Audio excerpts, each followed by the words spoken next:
नमस्कार सांग मैंने आपण मैंने सब केमती अच्छा आशा कर बहुत भलरे थे मुझे बहुत भलरे अच्छी तेज चलतु सांग मैंने आज वीडियो आरंभ करवा सबुदिन भली मुझे किसी टिप्स नहीं आसी चलतु देखि नवा।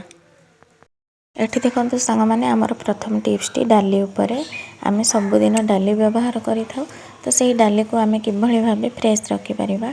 देखंतु सांग मैंने समस्त घरे आमर तेजपत्र व्यवहार होता है प्राय मसला आकार रे तो सही तेजपत्र को कौन करेंगे ना एभली डाली मध्य रखिदेवे। डाली मध्य रखा द्वारा डाली आमर एकदम फ्रेश होता है। एथिरे जो छोट छोट पोक हो जाए बा डाली आमर बिंडा बिंडा टाइप रही जाए ताहा जमा भी हेनी एकदम फ्रेश रहिबो। आशा करछि टिप्स टी काम रे आसीबो। देखो सांग मैंने यहाँ आम द्वितीय टिप्स बिस्कुट को नहीं सांग मैंने जदि छोट पिला माने घरे थे ताहले निहाती भाव आपण घरे बिस्कुट रोथुब पिला माने खाउथिबे तो ही बिस्कुट केमिति आमर फ्रेश रहिबो। सांग मैंने सब समस्यार समाधान आम घरे ही अच्छी केवल आमको टिके मात्र बुद्धि खटेबा पड़ो।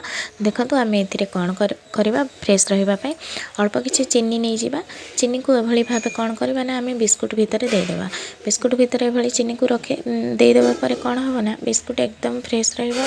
आपणकर जो बिस्कुट सेमटा हो जाऊला आम ढाकण खोलिबा बंद करने समय ताहा बिल्कुल भी हेनी फ्रेश रहिबो एकदम पिला माने खाई परिबे आराम रे। देखो सांग मैंने यही टिप्स टी केमती लगिला मते कमेंट माध्यम निहाती जनइबे। तेबे रहउची सांग मैंने पुणी देखा आउ एक वीडियो रे। जय जगन्नाथ।